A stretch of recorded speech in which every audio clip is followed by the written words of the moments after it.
Hello loves, my name is Cupicate, and welcome back to WolfQuest, the Haunted One with Willow.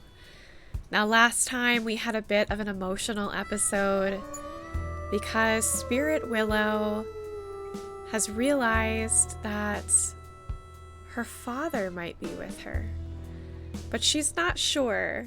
Now we know that Aspen's spirit is with her. He's found her, and he may have an effect on what happens with Spirit Willow. Maybe in some ways his presence can help her find peace and let a live Willow go. But we're going to see who's in control today and what difficulty we're playing on. So I rolled a 1, which means that Spirit Willow is still in control. Now that she has heard the voice of her father, she wants to find him. And so she's keeping her present at the forefront of this body so she can control it and find her father, or at least that's how she thinks it's going to work. I also rolled a 3, which means we're going to be playing on accurate today. I'm least happy about that one. We are very fortunate no pups are sick right now, which is such a relief, because I'm not sure that Spirit Willow would really know what to do with a sick pup, and since she is in control right now, it could be very bad for a sick pup. But now that she's awake, she's hungry, she's gonna call out every few seconds, "Dad? Dad, where are you?" But it seems like with the morning and the rains, everything has fallen silent except for the pitter-patter of raindrops on the grass and the ground, leaving Willow feeling a little empty inside. Willow has caught herself another rabbit. She's taken down her own big prey before, but for some reason, rabbits just have her heart. She loves the thrill of the chase and the catch and the easy kill at the end. The fact that it doesn't have to suffer, for some reason, really embers in her heart. She doesn't like the long and grueling torture it takes to bring down an animal, and so she much prefers the quick kill. So as our girl searches hopelessly for a sign of her father, she continues to catch rabbits, calling out, "Look what I've done, Dad." But there is no answer, and she can't really understand why. And then suddenly instinct and responsibility kind of hits her, like, I need to make my dad proud. Should I show him what I learned? And so as she's going to the carcass, the old carcass they took down, smelling the scent on the air, she's remembering what Amore taught her, that she needs to make sure to protect her surroundings so she doesn't get in trouble. And so she's marking like she was shown. And even though she's proud of what she's doing and she feels good about it, there's still no answers on the wind. Lucky for Spirit Willow, there wasn't a single predator in sight, not even a fox. This carcass, even though the scent is so overwhelming, it is hidden in the heather a little bit, and it's kind of in the ashes of this dead forest. Suddenly, Willow hears Amore calling and beckoning to her, and she's wondering, should I go? And that responsibility is still just embering in her heart, warming her chest. She wants to be helpful. She desires purpose. And so she listens to the beckoning call and goes to find Amore. I love that you can hear your mate specifically calling for you. I think that is such a beautiful touch to the game, just to take away from the story from a moment. Just the detail of this game and thinking about wolves in the wild being able to carry their voices so that they can communicate with each other is honestly a beautiful thought, because for humans, our voices, they can carry if we yell.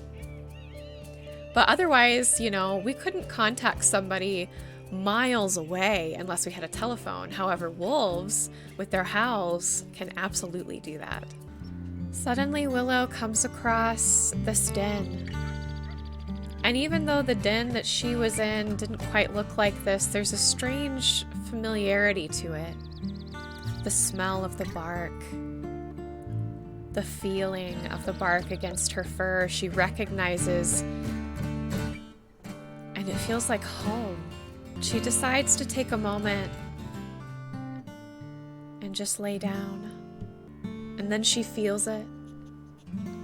A brush against her fur. A warmth and a cooling at the same time. A gentle whisper tickling her ear. Go, young one. Follow the howls you recognize and go. I will follow. It comes in waves, but she recognizes the voice. It is her father. She listens. She does take a pause to catch another rabbit, but she doesn't eat it this time. She's hoping, perhaps, to give this to Amore as a thank you for being such a kind and gentle guide. He has been very cautious with her, which she appreciates, always making sure to keep a physical distance, but keeping importance of educating her at the forefront of his mind.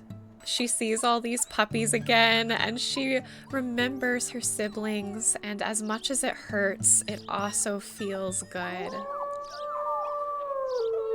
Amore praises her for coming back. She is happy to see her, even though it is not his beloved Willow, who he loves so much. He still cares for Spirit Willow, understanding that the Willow, his mate Willow, can't help this. He's made a vow to protect her body and to protect this Willow, protect her innocence, but also to teach her to protect herself. So if the living Willow can never get rid of the spirit that lives within her, at least the spirit can learn to take care of her too. And with the pressing and nuzzling and licking upon Spirit Willow's chops, pulling and tugging at the lips, the urge to give them food comes forth, and she's able to feed these puppies, and it gives her that same sense of purpose she had before when she was taking territory. It feels good. And she feels gentle, encouraging, soft caresses against her fur. She knows her dad is with her, and she knows that he's proud. Even Amore is saying thank you for playing with them. They needed some play. They needed some encouragement from their mom. And he explains, even though you aren't their mother, you look like their mother. And how important it is to play with them, just as if you were still a puppy. It hurts to hear that she's not physically a puppy anymore. She's starting to realize that she's gonna have to put the puppy behind her now and be an adult for these pups. She's gonna have to do what her mother did and what her father did. But then she thinks about her mother. What happened to her mother? Is her mother going to come and find her too, like her father did? She doesn't know. But it's time to sleep. And Spirit Willow wants to sleep in the den! Oh dear. Oh no. Oh no. Moon. No. She's gonna panic a moment and see that Moon is struggling to get into the den, that his feet are tangled in the roots of the tree, and she grabs him, afraid. No! No! She rushes in front of Moon, trying to protect her pup. This is like a little brother to her.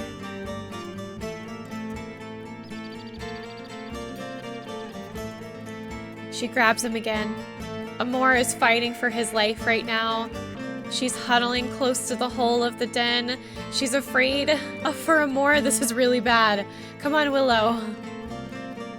She knows she's gonna have to help.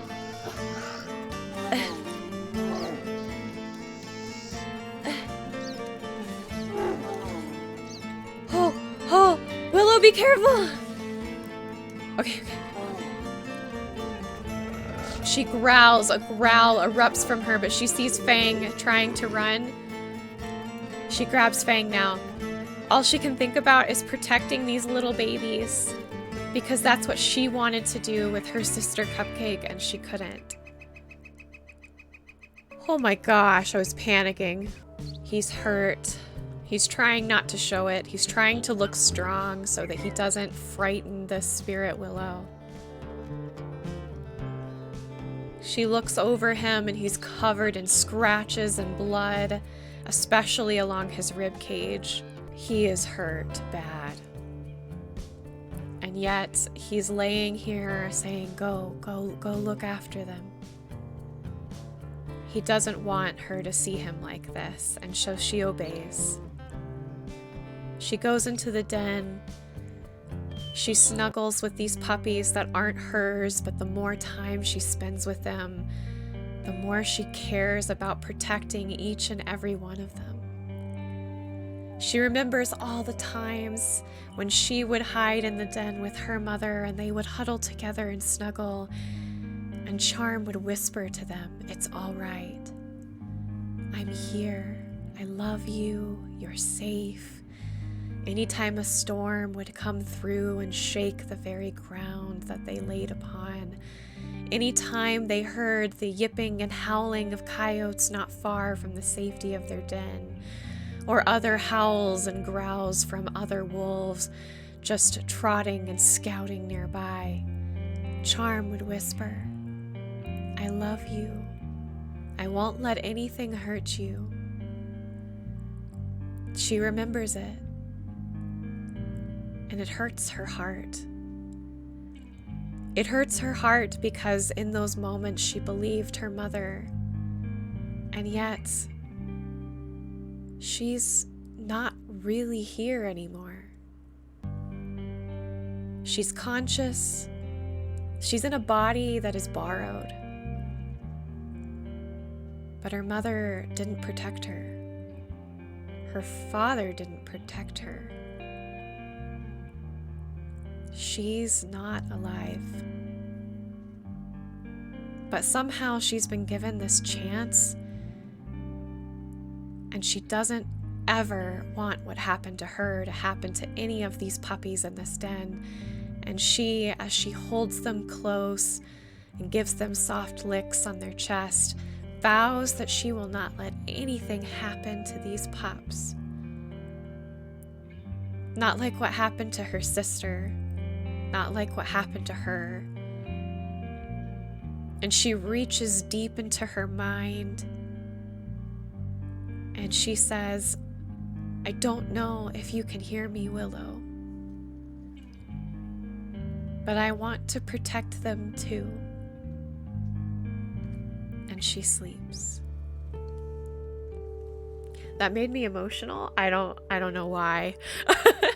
I was just feeling all the sadness that has happened with the Willow and Charm kind of situation of her remembering her mom. Gosh, that was emotional. Whew. I will have to roll to see if a live Willow comes through. I rolled a 78, which is very high. It's not high enough. I only give them a 10% chance each time they sleep to come through. But since it was such a high roll, a live Willow does hear what Spirit Willow had said. And as they slept in the same body together, they talked.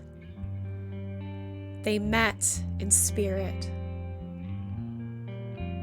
And the live Willow sees this other spirit of a young little pup start to grow in front of her. into a young adolescent suddenly. Even though the Willow that had passed never got the chance to reach adolescence, she sees the spirit grow. As if the spirit has become an adolescent. And she says to Spirit Willow, I believe you and thank you. I want to see them grow up. I ask that you share, but if you have to be in the present, please don't let them starve. Please don't let them get hurt. Show them the love that they need from a mother. And they talk a little more than that about small things. A live Willow learns about Charm and Aspen. She learns about Cupcake and Dakota and Valerian and Clover, the other siblings that Spirit Willow remembers. For the first time in a live Willow's life, she's able to actually talk with the spirit and learn and know and feel safe for a moment because an understanding has been gained, an understanding she didn't have before. And so she doesn't fight as hard to be present, but she does ask. And because of this, I am going to make the chance easier for them to split and sleep. So from here on out, if a 75% or over is rolled, the other one will switch because now they have the understanding of sharing. Our two Willows are growing together and it is truly beautiful. Amore is still in a significant amount of pain. Spirit Willow does not have much left in her body to give to the pups, but she gives every last ounce, knowing that Amore is going to need help now. Something else that the two Willows were able to discuss while they were sleeping and sharing the same body. A live Willow asks Spirit Willow to please help Amore. He can't do this by himself and shouldn't be expected to. Think of him as a friend, and you work together to keep a family alive. Now, Amore is very injured, but he is very hungry. And so instinctually she knows, welp, they both need food. And so the two will go and get food. And so Spirit Willow turns to Amore and says, let's go eat. I'm hungry and I think you need it too. She's still very innocent in her thought process, but she's trying to be more of an adult with her thoughts and her instincts, hoping that common sense comes to mind. Well, if I'm hungry, he's probably hungry, and we're safer together. Oh no, Willow is definitely afraid. Amore tries to calm her down with a confident tail wag, saying it's all right. Perhaps it will leave on its own. And so she waits. After a few grumbles and growls, the bear does leave. There isn't much left, and so Willow agrees to let Amore have it all. He's able to fill up enough, but hunting would certainly help. She doesn't think she can hunt alone, but she is looking at Amore and all of his horrible injuries and wondering how on earth can he help? How could she even ask him to help? But she knows he's still hungry and the pups need to eat, and she made a promise. She doesn't want to break that promise the first night. And so instead of making a decision for herself, she asks Amore, and Amore says, the pups will not starve. Let's rest, regain our energy, so that we can hunt and bring down something big enough to feed us for days tomorrow. And there are always rabbits, Willow adds. Willow was able to get a few bunnies on the way in hopes that it would help finish the pups off, but she may not quite have enough. Amore is making sure to mark their territory, saying, "We're here, leave us alone," which is good. Willow doesn't really like the feeling of confrontation. She only had a little left.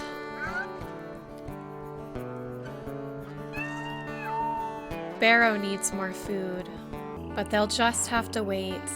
This was a very story-heavy episode, but sometimes I think we need to have those, especially when this is such a story-heavy series. I hope y'all liked this episode. If you did, tickle and poke that like button, subscribe to join our family if you haven't already, and jingle the bell so you get notified of when I post videos. Also, feel free to join Discord or follow me on Twitch if you want to hang out with me on other platforms. I love you guys. Thanks again for watching, and I will see you next week for more of the Haunted One in WolfQuest. Bye!